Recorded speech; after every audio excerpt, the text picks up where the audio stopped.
So today we'll begin with page 152.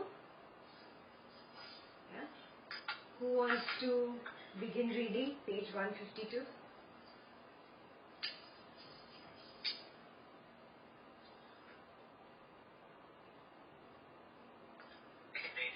Okay.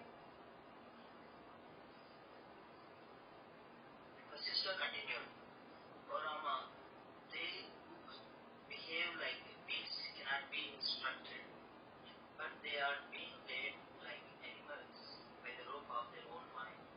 Hence, the wise man does not attempt to teach those who have not overcome their own mind, and are therefore miserable in every way.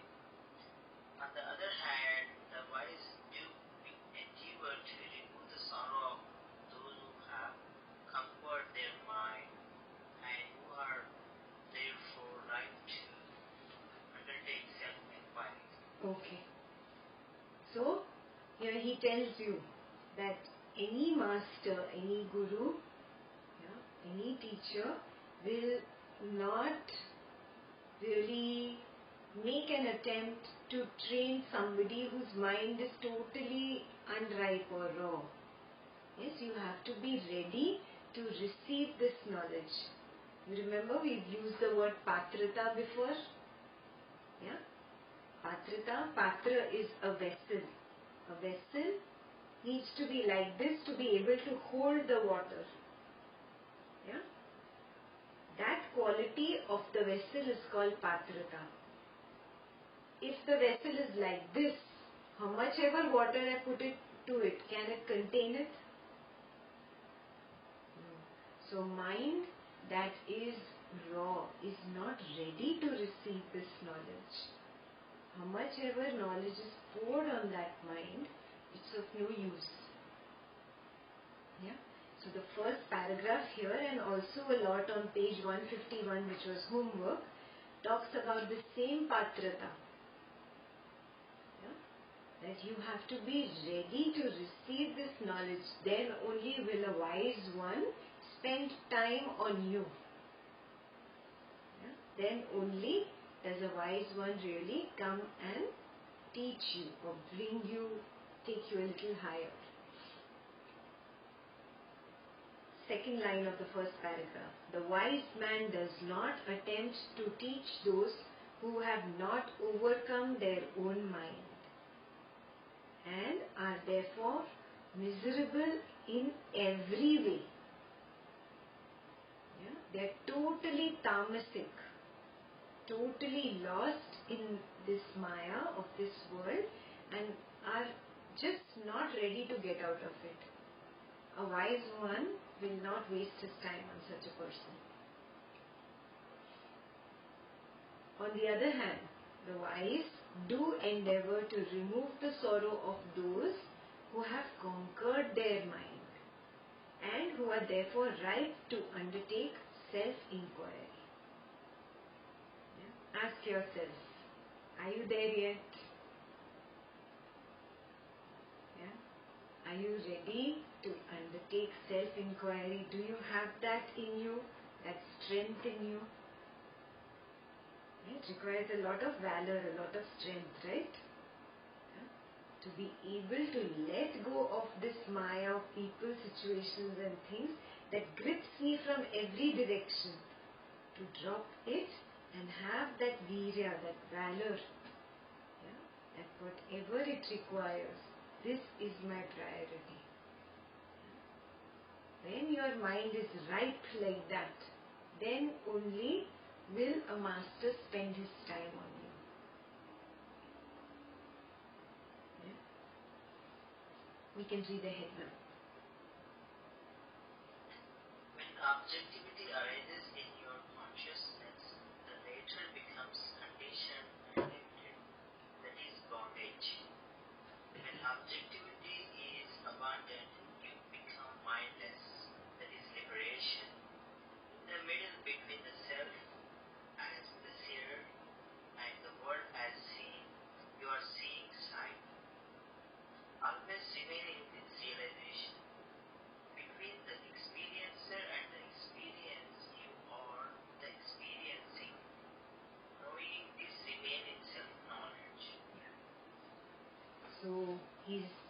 unnecessarily complicated it. It's very simple. What is objectivity? Objectivity.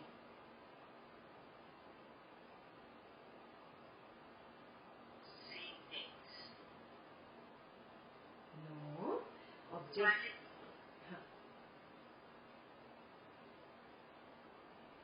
What were you saying, Jashi?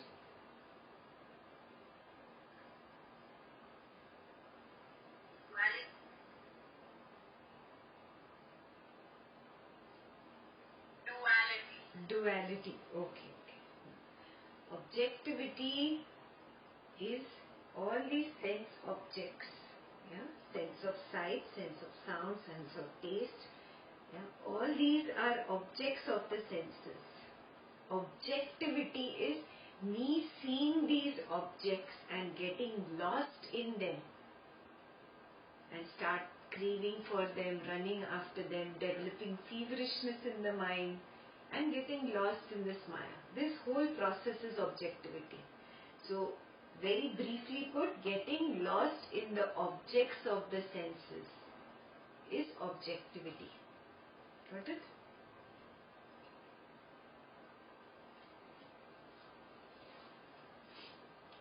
So when objectivity arises in your consciousness, the latter means the consciousness becomes conditioned and limited. Yeah? The consciousness or the Purusha has identified with all these sense objects and has got lost in them. So it has become conditioned. Got it? And this is bondage. So that's the first line on the slides here.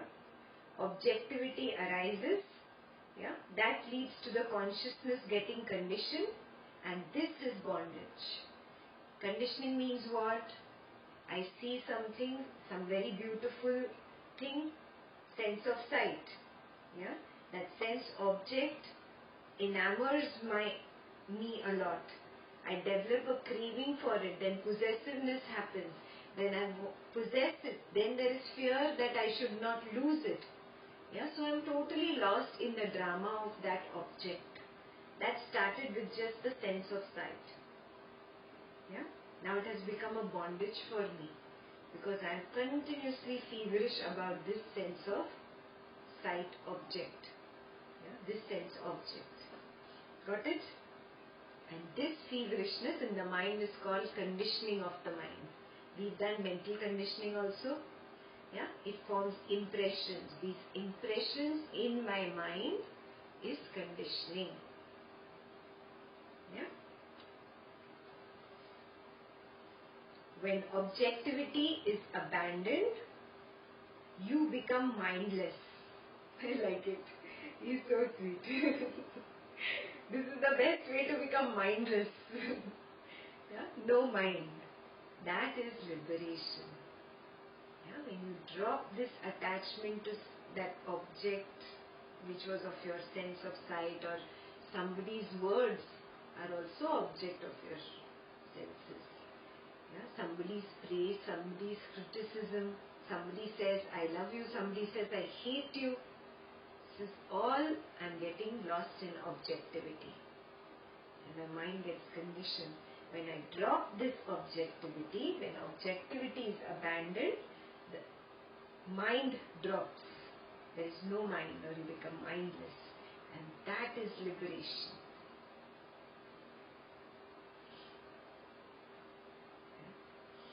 Now, see the next line. In the middle between the self as the seer and the world as the seen, you are the seen. We have done this before. You understand the doer, yeah, and you understand his object of senses. Yes, till the time I am lost in that sense of sight or whatever that object of my senses is, yeah, I am lost in the seen or the sight. Yes, and I am the doer or the seer. Yeah, that is where he says you are making a mistake. Drop this doership. Become a witness. Yes, a witness is just seeing everything happen. He is not the seer. He is the seen. Yeah? Sakshi Bhav in Ashtavakra. Yeah? This is explained more openly by Vasistha. And he gave you another example of experiencer. Yeah? Gets lost in his experience. Yeah? That is where your doership and your experiencership comes up. He says drop that also. You are neither the experiencer and you are not really the experience. Yeah? Again you become a sakshi, a witness to all that is happening. Yeah? Do you get this? Yeah? You become a witness. Drop this doership that I am doing something or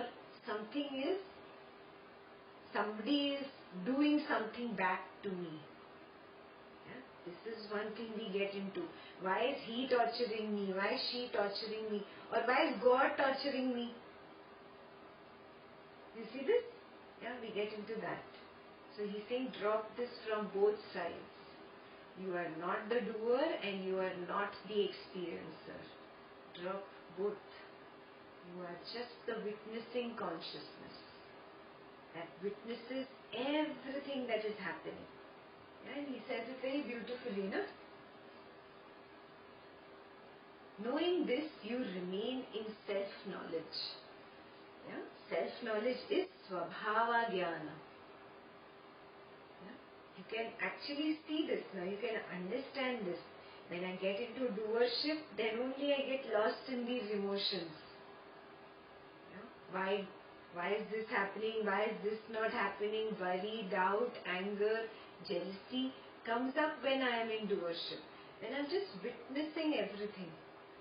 Yeah? However bad the situation is, yeah, I am still calm and tranquil. I can see everything, all the drama around me, but it is all like a game. It is at the periphery. At the center, I am very calm. Yeah? Now again, do not mistake a witness with a spectator. There's a difference between a witness and a spectator. Yeah? When you are a spectator, when you are watching, say, a cricket match, you get involved, right? Yes? Yes. No. Yeah? That is what happens to a spectator. The graph goes up and down. When you are a witness, you are just a witness. Yeah? You don't say, oh yes, no. Yes, no does not arise. Raga, Dvesha is not there. Yeah? So understand very clearly, witnessing consciousness does not get into yes or no, right or wrong, good and bad, raga and dvesha. A witnessing conscious is just there. Yeah? Which is witnessing everything like a game. Yeah?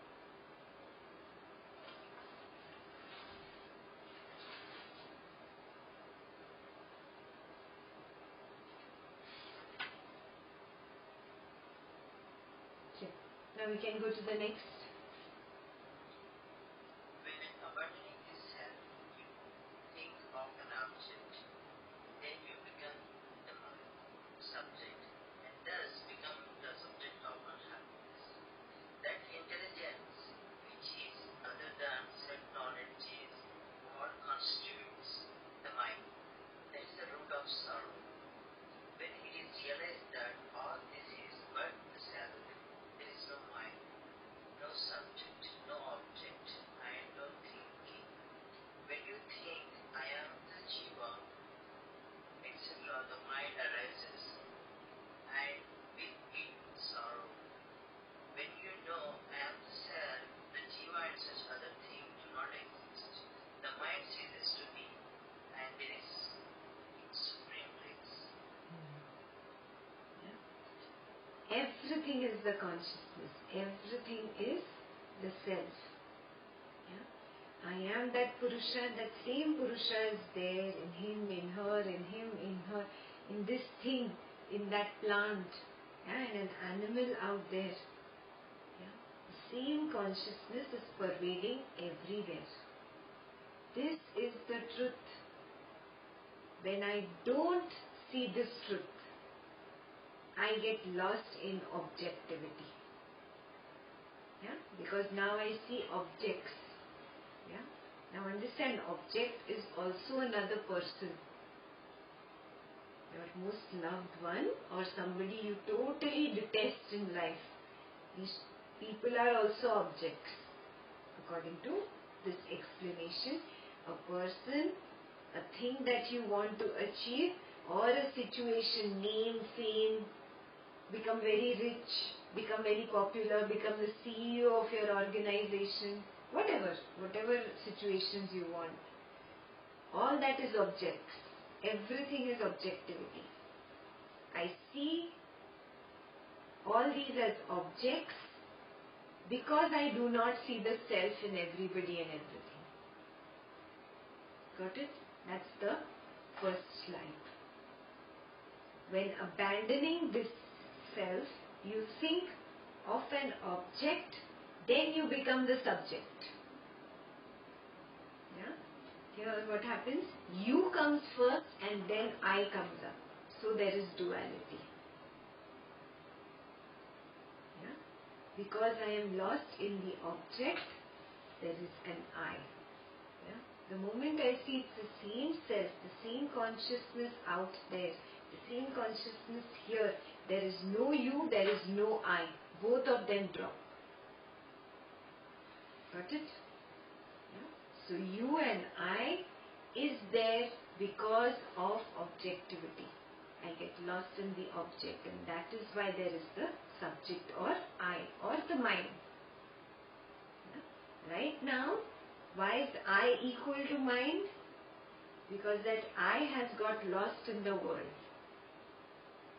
Yeah? When that I separates itself from the world or the samsara or the maya, yeah, then it is the self or the consciousness. Yeah? He'll elaborate that also ahead.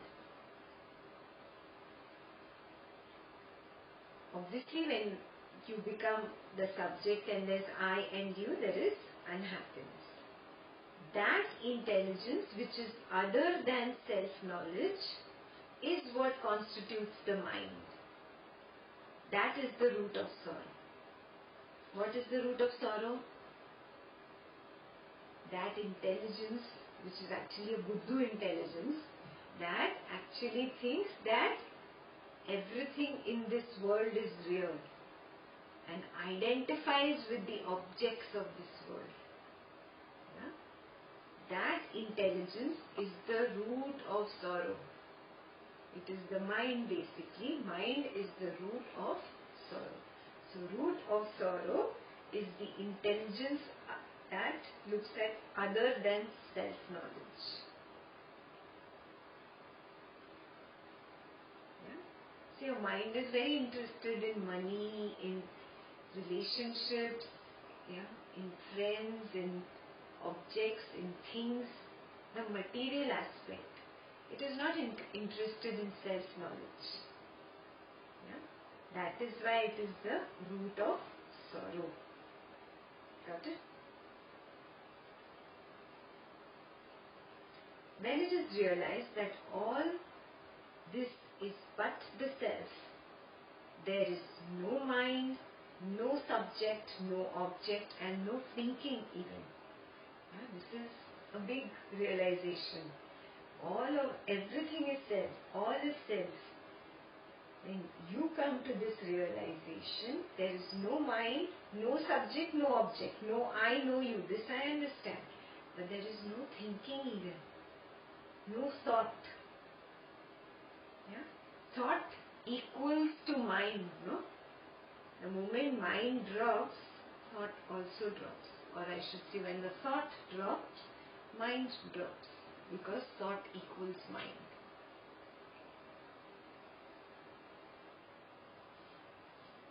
When you think, I am the jiva, etc., the mind arises. And with it arises sorrow.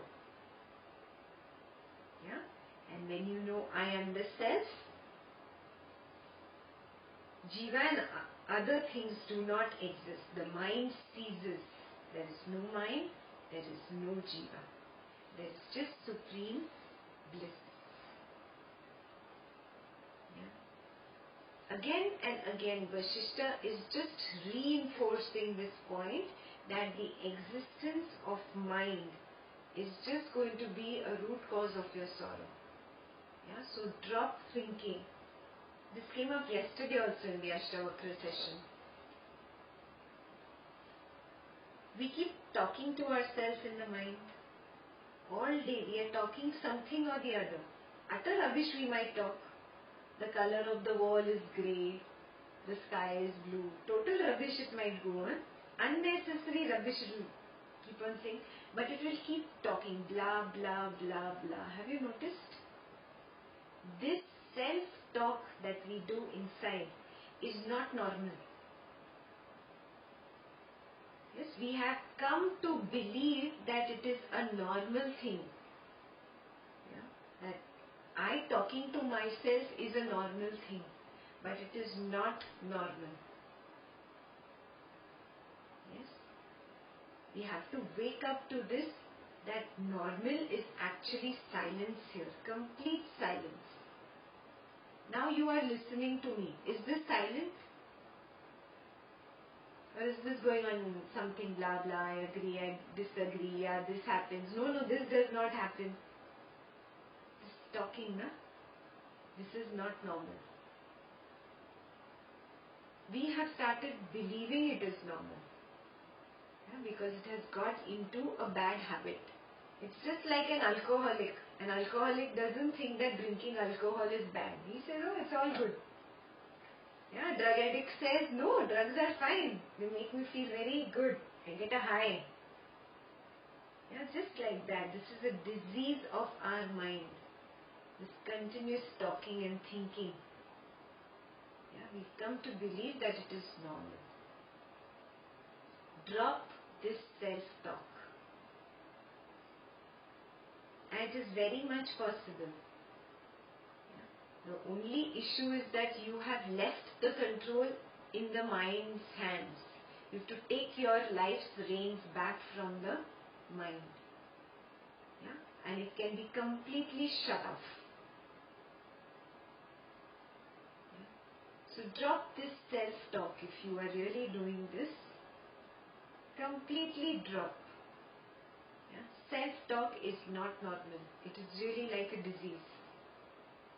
And Vasistha will help you understand this even more now. Yeah? Thinking, ideas, concepts, continuously repeating stuff in the head, all this is self-talk.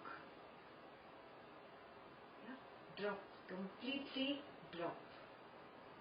Become mindless. Yeah? In Vasistha's language. That will be the state of supreme peace. That quietness here is really worth achieving. Yeah. Okay, you can go ahead. When the self forgetfully identifies itself with objects seen and experienced, and it is thus purified, there arises the poison of craving. The craving intensifies delusion. Whatever terrible sufferings and calamities there are, the world or all fruits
also, the most important point here, when the self-forgetfully identifies itself with the objects that are seen and experienced, it is impurified, and thus arises the poison of craving. There's nothing like the mind. Yes, mind does not exist. It is that self only, that Purusha only, that forgot its existence. The self forgot about itself, and it started objectifying, or it started identifying with the objects. Yeah? It started thinking, I am this body. This body is also an object of Prakriti. The self forgot about itself and identified with this body-mind complex and thought it is the body-mind. Yeah? That is where the poison of craving began. Yeah? Craving starts because the self forgot about itself. Got it? So that's what the first line is. Self identifies with the objects, and this leads to the poison of craving. The self forgot that I am that Purusha. It identified with Prakriti, and that intensified the delusion. Delusion is Maya. Yeah? The more it identified with the objects, first it identified just with this body-mind complex. Then it started identifying with the relationships of this body. Yeah? So, take your memory back to when you were a little baby. Yeah? First you thought, oh, this body is I. Yeah? And then you thought, oh, this body is mother, is mine. Yeah? Then that attachment started with that lady and that man who was always taking care of you. So then mine started. Are you seeing this? Then wanting to be with that which I have identified as mine. Yeah? Then the craving started. Yeah? That's what has been very clearly put down here. And then you get lost in this Maya even more. And the moment that duality comes, want to grab the other, and that's what craving is. So the moment you forget that you are everything, you want the other thing. Yes, perfect. Yes, because of that unquenchable thirst. The thirst is for the self, for recognizing that you are complete. Yeah, but we don't understand it. We try to fill this unquenchable thirst with objects, with people, with situations. We think, oh, by possessing this, by grabbing this, I can feel fulfilled. But you will never feel it. It's impossible. Yeah? So the self has forgotten itself and has started identifying with these objects. That's where craving began, and that's where it got trapped more and more into Maya or delusion. Yes? Then he says, all sufferings and calamities are nothing but the fruits of your own craving. How? Tell me. We've done this so many times in karma.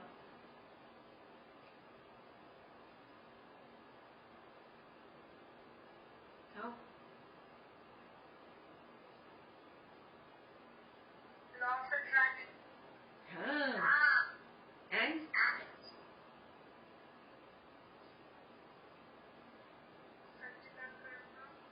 Perfect. So, I create an impression out of my raga. Craving and aversion is both categorized under craving here. Raga and Dvesha both will come under craving here.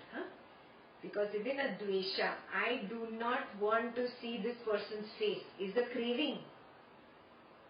I do not want a bad situation in life, is a craving.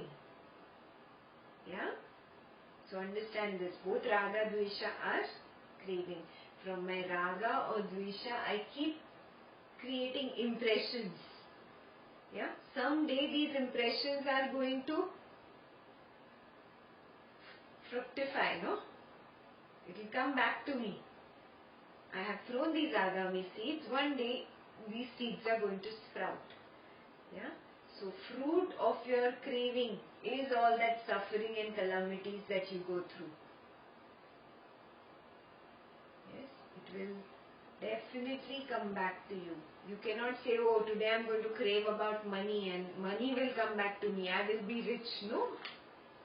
It could be that, you land up being born as a lizard trapped inside the bank locker. Lots of money you wanted, no? There. Yeah? Now suffer. Yeah? So recognize this thing. Out of my own craving and aversion, out of my own raga and dvesha, all suffering has come my way.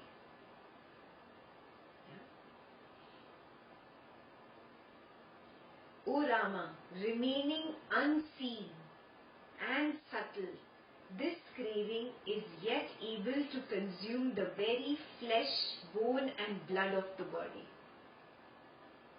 In a moment it seems to subside. The next moment it is in an expanded state. Yeah? So beautifully described, no? How dramatically he is describing craving. Yeah? Or a raga and dvesha inside you. Yeah? That it can really suck your blood like a vampire. Yeah? Eat away your flesh and bones. Yeah? You can just completely gnaw away at your life. That is what is this craving. But in a moment it seems to be gone, and in a moment it is like so big. Yeah? In an expanded state. Very beautifully is described this. When this craving has ceased, yeah, what happens? One's life force is pure, and all divine qualities and virtues enter one's heart. Yeah? So work towards this. Drop your craving. If you have really seen that you crave a lot for something, yeah, just watch it. Observe that craving. It's okay if I don't satisfy this weird craving of mine. Start with small things. Maybe it is for one gulab jamun or one laddu. Yeah, one small little craving of yours. I am not going to die if I don't satisfy this craving today. Drop. Let it burn you. It will churn you inside. Yeah, it's like a fire actually. It will churn you for a while. Let it burn, let it burn, let it burn. Going through this willingly is called tapas. Yeah? And you see it will drop off. Now this is not called suppression. Because here I am willingly doing it. I want to let go of these weird habits that I have. Yeah? So I am willingly dropping it. So this is not a suppression. Yeah? Like a smoker wants to give up his cigarette smoking habit. Yeah? He also starts burning, inside. That craving starts gnawing at him. It actually kills him. Yeah? But he uses his viveka and he says, no, this is a bad habit and I have to let go. Let me burn in that fire. And the more he burns in that fire, yeah, slowly that craving just drops off. Yeah? Fire element also has a span till where it can burn you. After a while, every fire has to die down. And this is a secret. The fire of craving will only have a limited span during which it can affect you. After that, that fire will also die down. Yeah? So recognize this. Once the craving ceases, You will feel very pure inside. Just like gold goes through fire and comes out pure, that's what you really feel. And all divine qualities just come from within. The river of craving flows only in the heart of the unwise person. Recognize this. Enough I have done this for lifetimes. Wake up to this. Drop. It's okay if I don't get that car and I don't have that person's dress or jeans, whatever that you are craving for, or that person's beautiful diamond, whatever, ring, necklace, or that person's shoes, or some Apple iWatch, whatever, I don't even know these things that have come. Whatever that watch is, seeing somebody's phone, the grabbing tendency in the mind comes up. I want this. You have already gone out and stolen, really. You've already become a thief. Just thinking that I want this of that person, that he has it, I want it. Vasistha says this happens only in an unwise man's heart. Drop, wake up, let go. It's okay. Even as an animal falls into a trap, a blind well, on account of its craving for food, which is the bait, a man following the trail of his craving falls into hell. Craving makes one cringe. Yet it is on account of craving that the sun shines on earth, the wind blows, the mountains stand, and the earth upholds living beings. All the three worlds exist on account of craving. True now? You remember right at the beginning of creation, the subtle mind said, I want to be the space, and that's how space came into existence. Another said, I want to be fire. Another said, I want to be earth.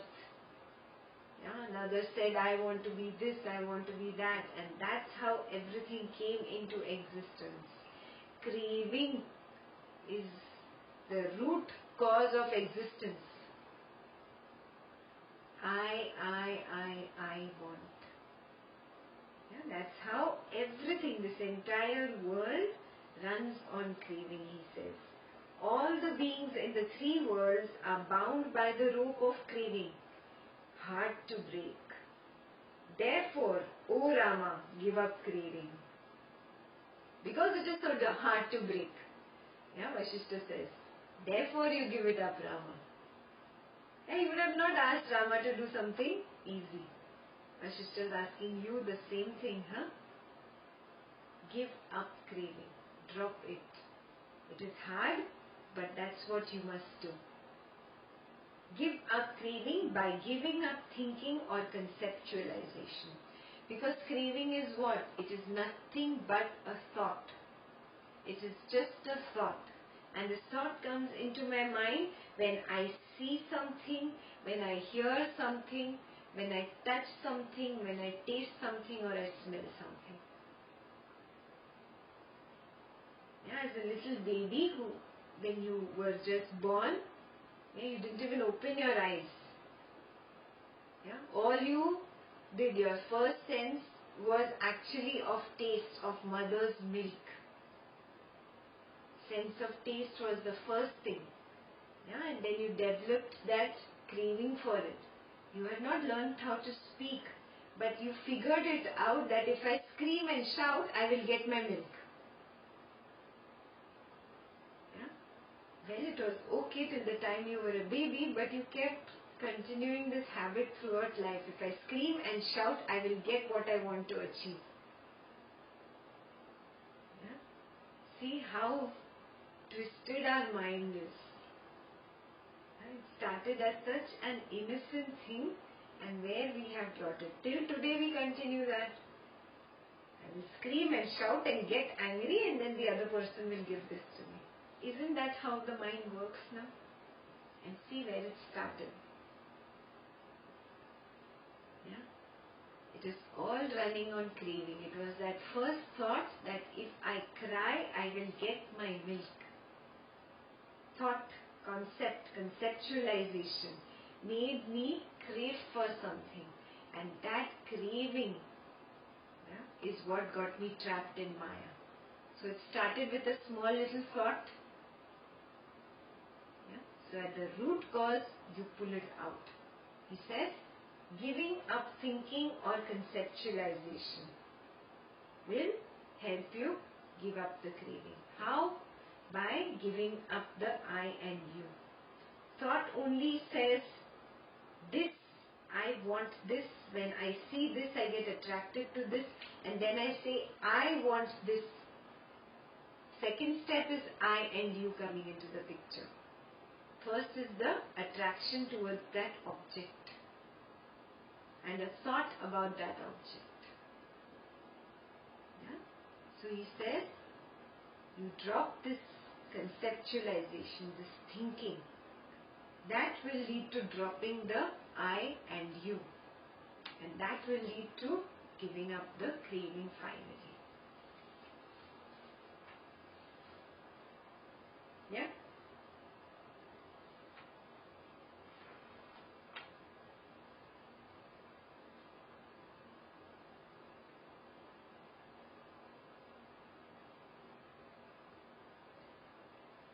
Therefore, Rama, give up craving by giving up thinking or conceptualization.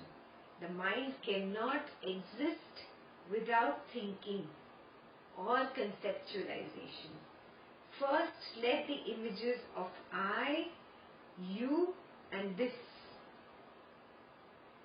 not arise in the mind. As in just let go, drop. For it is because of these images that hopes and expectations come into being. Yeah? Ego sense is the source of all sins. Ego, I. Cut at the very root of this ego sense with the sword of wisdom of the non-ego. Be free from fear. Why fear? Why is he suddenly talking about fear?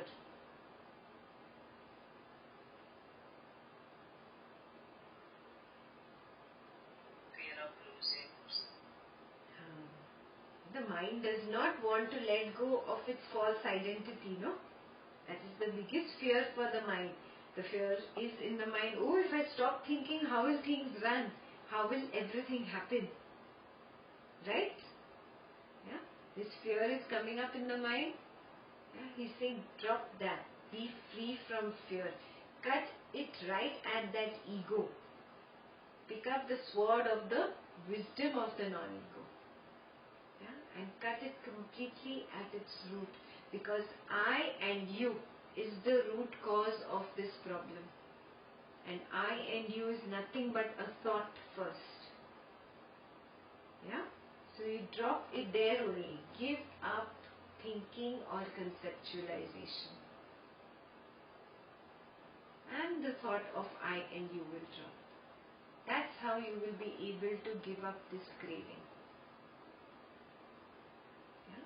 And this fear that the mind has, how will I run or how will everything work if I give up thinking?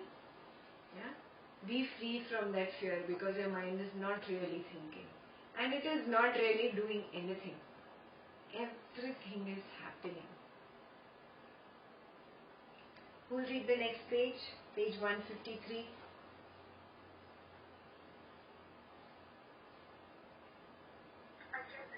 Okay. Rama said, Lord, you instruct me to abandon the ego sense and the craving that it gives rise to.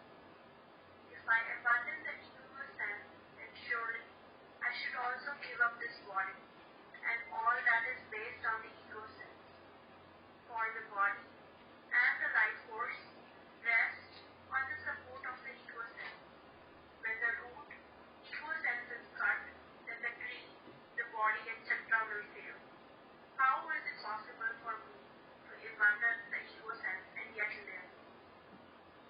You have the same question, no? Yeah? Now, if I let go of this ego, how will life continue? Yes, my life is running on the ego. This is what the mind thinks. The same question that probably is in your head is in Rama's head. That how can I abandon this ego? Because of this ego, my life is going on. I say I am doing, I am thinking, I am making this decision, I am choosing between right and wrong. So based on this ego only, my life is running. Yeah, this body-mind complex is running based on that ego. And you are telling me, cut off the ego, then how will I live? My life will be gone. My life will fall off. Got it?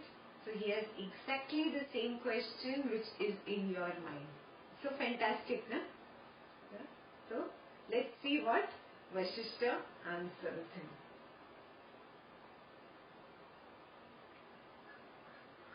Vasistha replied, Rama, the abandonment of all the notions, conditioning and conceptualization is said to be of two kinds. One is based on knowledge or direct realization, and the other is based on contemplation. I shall describe them to you in detail. One should become aware of one's deluded notion in which one thinks, I belong to these objects of the world, and my life depends upon them. I cannot live without them, and they cannot exist without me either. Then by profound inquiry, one contemplates, I do not belong to these objects, nor do these objects belong to me. Thus, abandoning the ego sense through intense contemplation, one should playfully engage oneself in the action that happens naturally, but with the heart and mind ever cool and tranquil. Such an abandonment of the ego sense and the conditioning is known as the contemplative egolessness. Okay. So, now this is the most important part. Yeah? He's telling you to abandon conceptualization, means to abandon thinking. This thought process that goes on and on. He's saying abandon that. Now in that abandonment also there are two ways. So he's educating you how to use one of the two ways. Yeah? So first way is direct realization, yeah, of that knowledge. Or the second is contemplation. Yeah? Direct realization is where Swabhava Jnana, by my own Jnana I realize. That is direct realization. Got it? Contemplation is actually self-inquiry, inquiring into the nature of the mind. Yeah? Understanding it by questioning the mind. That is contemplation. Yeah? So we'll see how he has described it. It's number one, contemplative egolessness abandonment. That is the first method. He's given you two ways. This is the first way. Contemplative egolessness abandonment. Right. So he says, how do you do it? First of all, recognize through contemplation, by thinking, by understanding yourself, that you have certain deluded notions. Yeah, and what are your deluded notions? First is, I belong to these objects.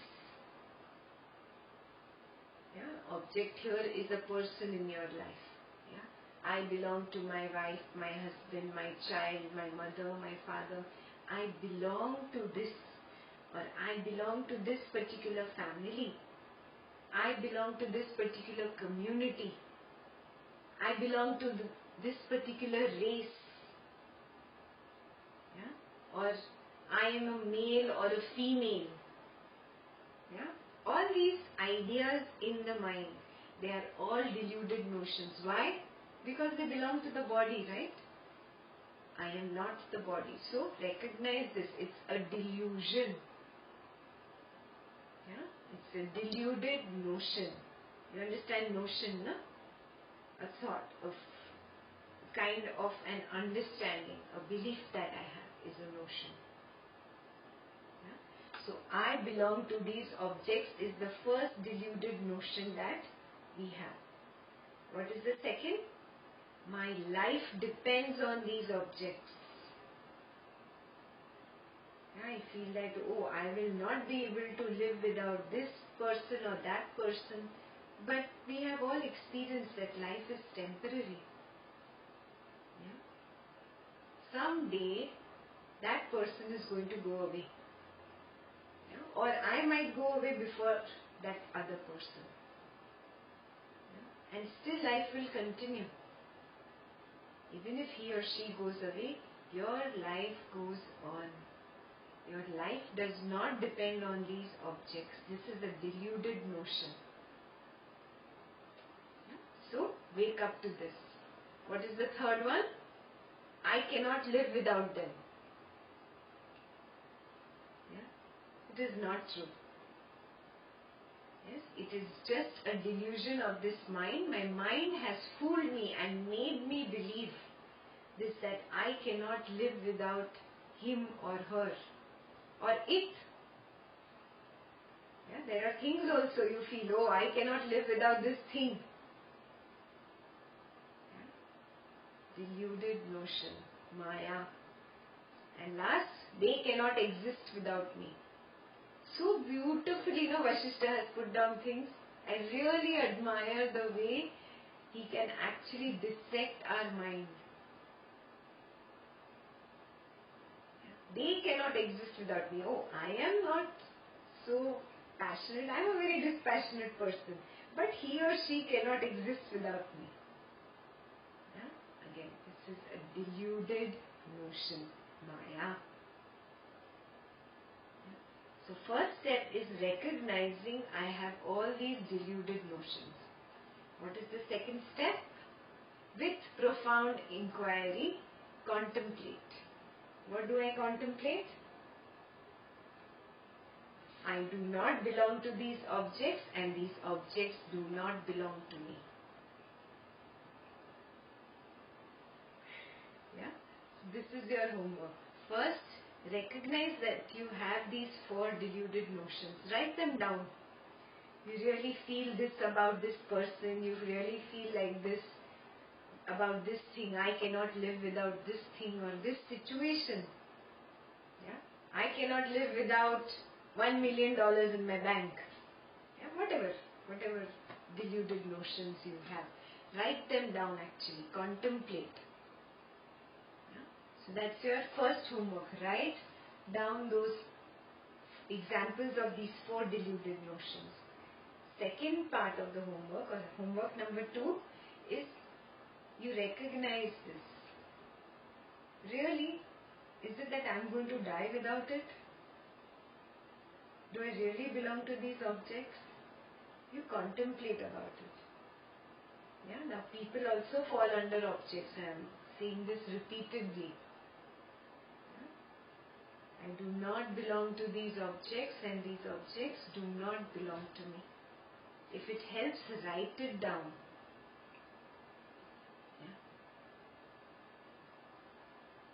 Because that object only is related to this body. Yeah? That husband or wife or child or parent is only of this body. I am not this body. Yeah? So, that is your homework number 2. Yeah? And homework number 3, most important. Abandon the ego sense through intense contemplation. Ego will come up. No. This is all okay for a Wednesday evening class, but this is not real life. Yeah? Ego comes up with all kinds of theories. No, Ekta is just saying like this, but she does not really mean it. Or all kinds of weird things. What? No, she's saying something, maybe I'm not getting it right. No. It cannot be like this. Yeah, all this is ego. I wants to prove its identity. I. Yeah? Recognize this and abandon it. Yeah? You actually scrutinize your own ego. Yeah? Like you have dissect. Did you do dissection in school? Yeah. In high school we did dissection. No? We dissected an earthworm. Yeah? Actually dissect your own mind and see. Yeah? When it's stark naked in front of you, no? It will not be able to fool you. It fools you only because you let it fool you. Yeah? Recognize this is all the making of my mind. Oh, I cannot exist without him and he cannot exist without me. Very nice romantic lines for a Hindi film story. Let it remain there. Yeah? Drop these delusional statements. Because the mind can really fool you and can pull you into craving just with these silly statements. Yeah? So, again, homework number 3, abandon ego sense through intense contemplation. Yeah? Literally dissecting the mind, yeah? Dissecting all the sentences that it comes up with. Don't let it fool you. And homework number 4. Playfully engage in actions that happen naturally. Naturally? What is the meaning of actions happening naturally?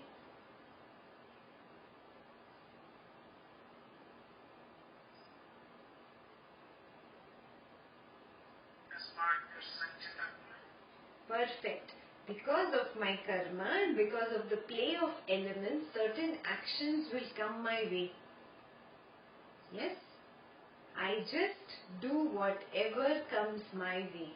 I do not create new actions out of my raga and dvesha. That is acting spontaneously or naturally. Yes? Doing actions that happen naturally. Playfully doing it. It's all a game. Life is not a war. It is a game.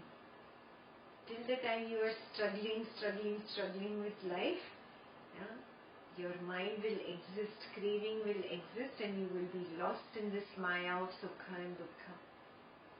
You will never be able to come out of it. Just wake up to this reality. Drop this seriousness about life. Drop this struggle with life.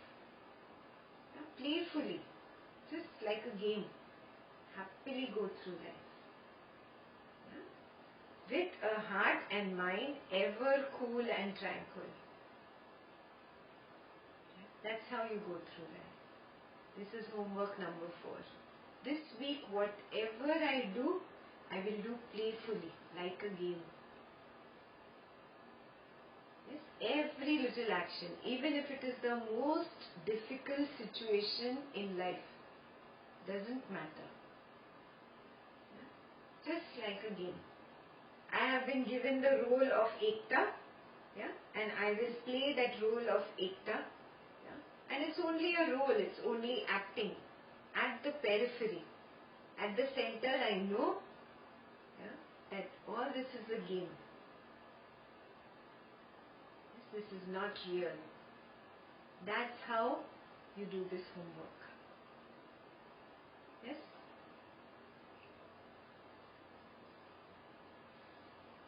Such an abandonment of the ego sense and the conditioning is known as contemplative egolessness. That is what was written in red. Contemplative egolessness. Got it? The first technique you got? Yeah? Now the second one. Direct realization of egolessness. That is what is written here. Yeah? That's technique number 2 that Vasistha has given you on that page. Yeah? So let's read that.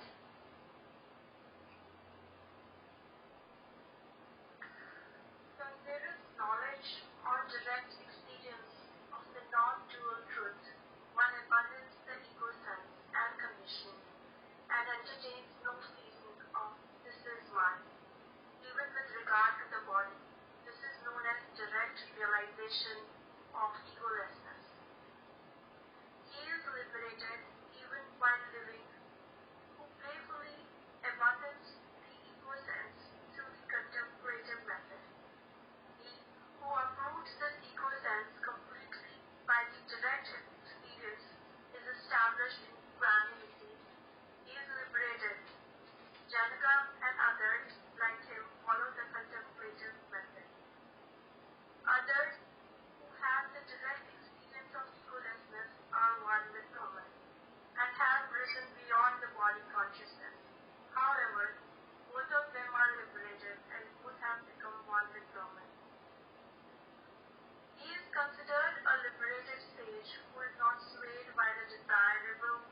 So what is the second one?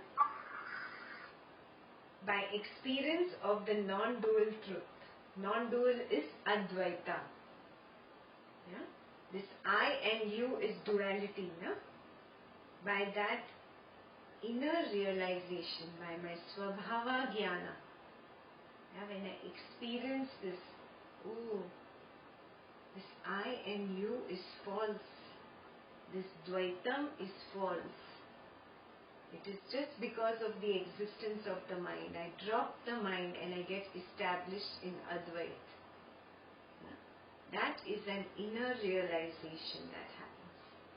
Yeah? So there are only two ways, he says. Either by contemplation or by direct realization. Yeah? If direct realization has not happened to you, then contemplation is the way. Yes? So start on the journey of contemplation.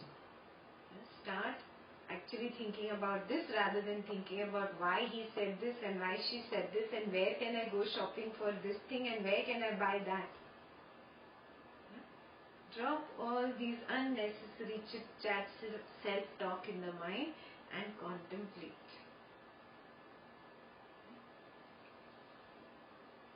Okay. Again, this is written in red. Says both of them are liberated.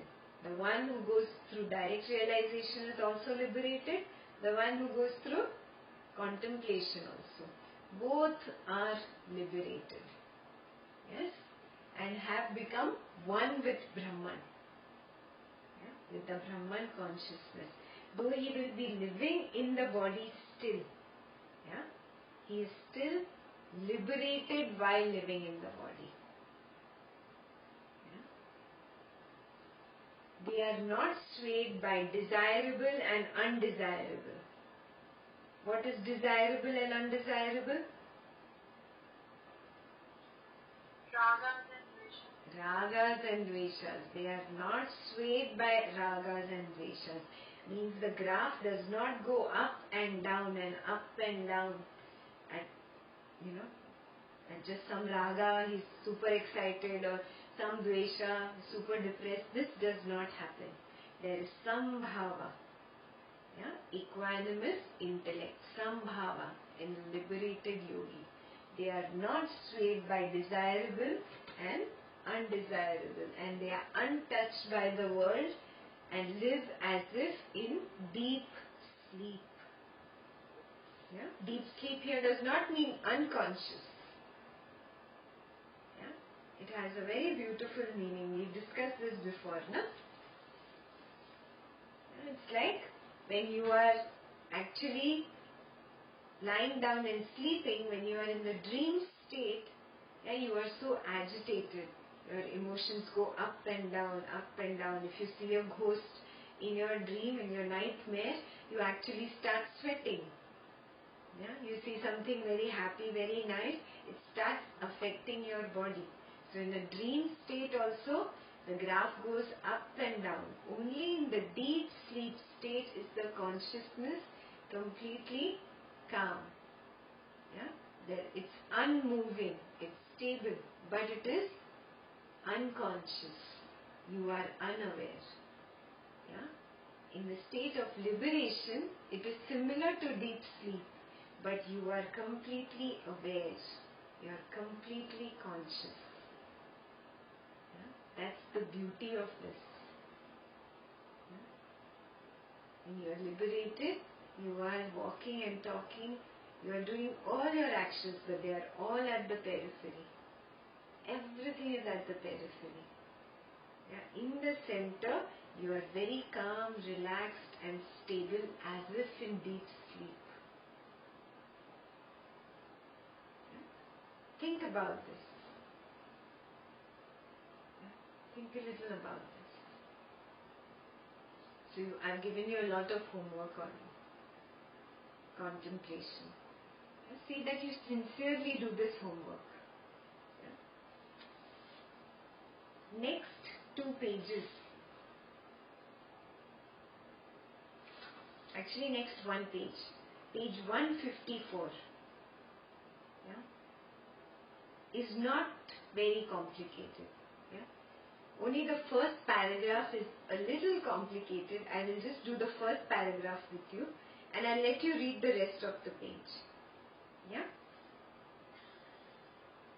Vasistha continues, the desire that arises in the course of one's natural functions, devoid of craving, is that of a liberated state.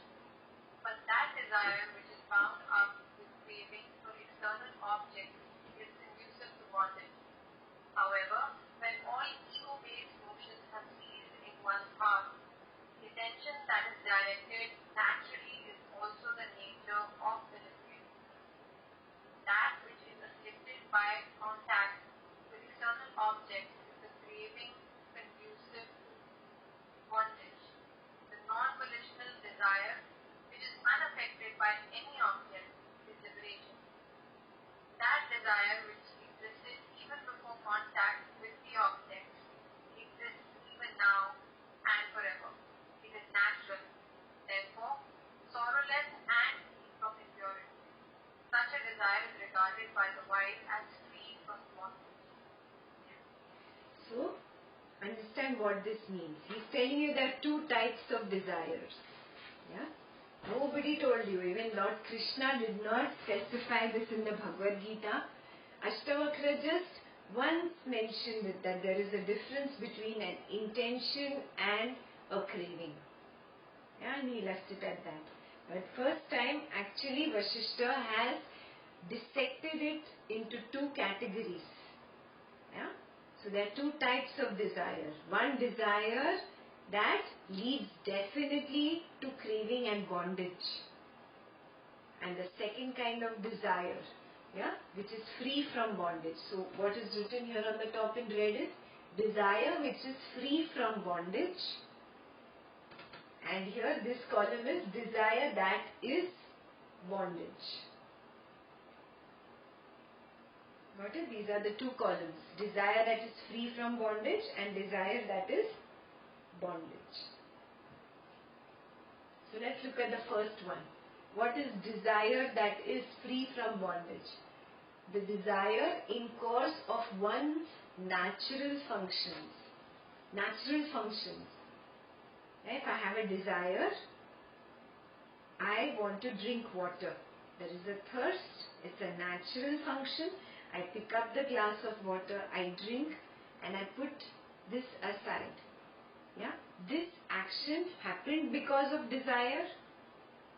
Yeah?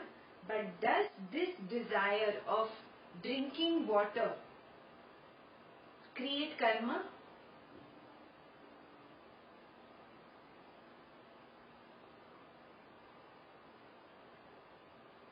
Yes or no? No. No. Yeah? Why? Because there is no bondage in this kind of desire. It is out of a natural function. Yes? So now we understand very simply natural functions are functions of the body-mind complex. Now I understand body, okay, my body needs food at a particular time, needs water at a particular time, needs activity at a particular time. I understand this. But what are the natural functions of the mind? This also you have to start looking within. You contemplate. Yeah? A natural tendency of the mind is to look for rest. Yeah? Meditation is a natural state where the mind wants to relax, because the mind does not relax even in sleep. Yeah? These are the most obvious ones. But even there are very natural functions of the mind. For example, even Ashtavakra gave you this example. If a kid falls down in front of you, a natural reaction of the mind is to go and help the kid. It's a spontaneous action. Yeah? That falls under natural functions. I gave you very obvious examples. Yes? Now you have to start looking into your own personal life. How does natural function, what aspects fall under natural functions? Yeah? Everything that is devoid of raga and dvesha will fall into a natural function.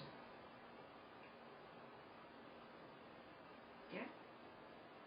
If there is a raga or dvesha, it falls under this category. Desire bound by craving for objects. This craving here means raga and dvesha. I like, I want, I don't want. This is right, no, this is wrong. This should be like this should not be like this.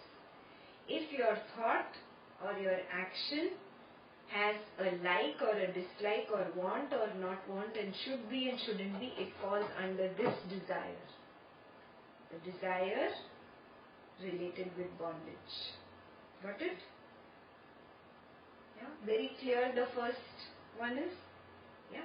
Second is cessation of ego based notions in heart. Yeah. When there is a desire which is free from bondage, yeah, you will see that in the heart there is no ego based notion. For example, that example that I gave you, when a child falls and you go to help the child, there is no ego based notion in the heart, I should do this, or oh, he did not do this for me. Yeah, I, me, I, you, that ego based notion is not there. It's a spontaneous action to go help the child. Yeah? A spontaneity in action will never have an ego based notion in the heart. So that is what falls under the desire which is free from bondage. And here if you come, desire which has bondage will obviously have ego-based notions in the heart.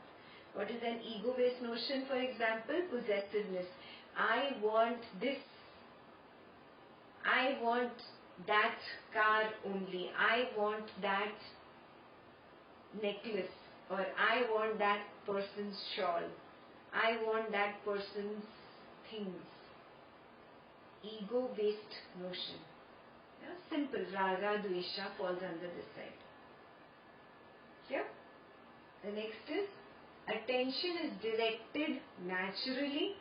This you will understand after you understand this side. Attention is directed by contact of external objects. Means the desire arises in my heart because I see an object. I see somebody else's car. Yeah, my attention is directed to that object and then a desire arises, I want that car. Got it? So attention is directed by contact of that external object. Now you understand the opposite here. Attention is directed naturally. Yeah? Now naturally, very beautifully he describes. What does he say? It existed before also, it exists now also, and it will exist after this also.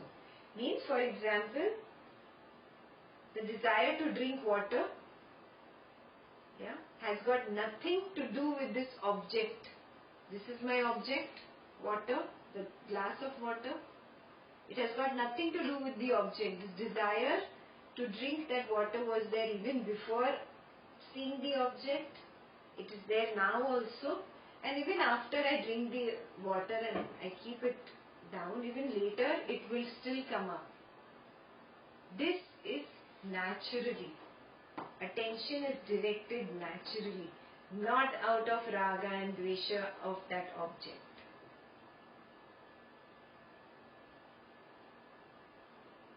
Got it? Clear?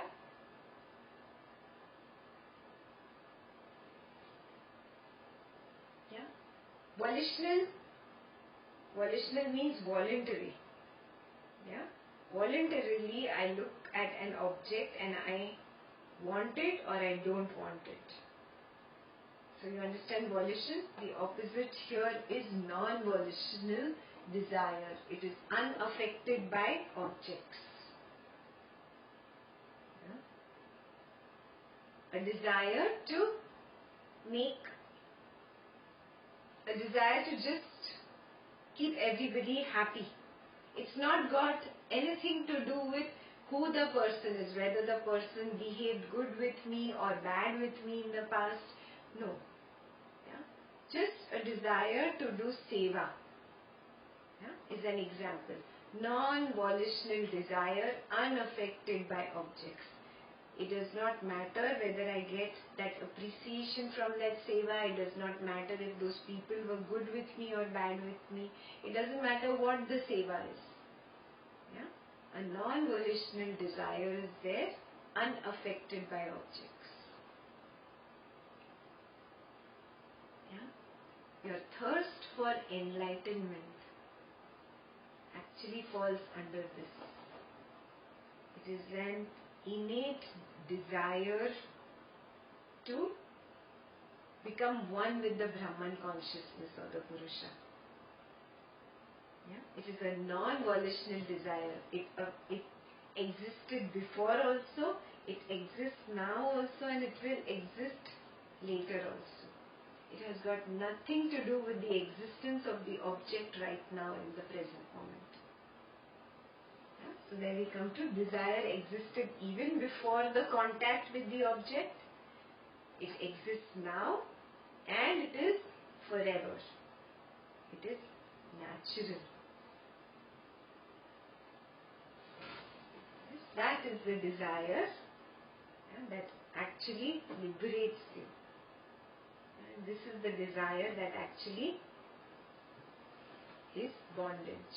It is an impure desire arisen out of craving. That is the first paragraph.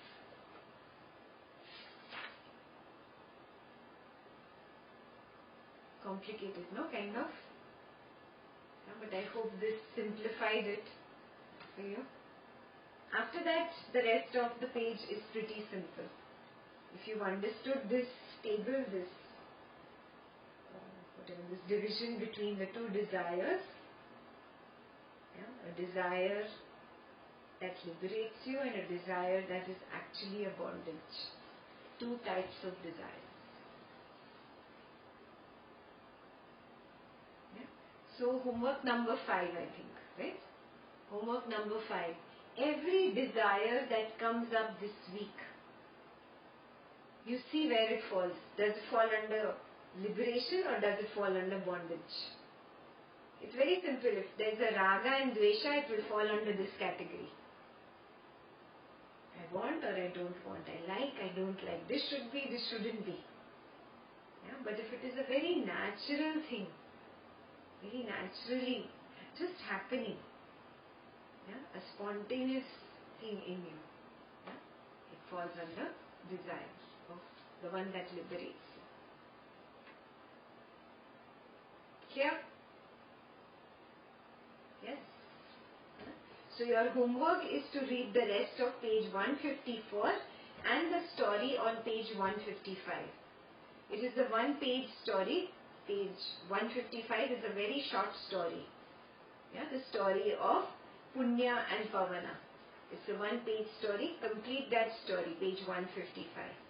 Yeah, we will begin with 156 next week. Good.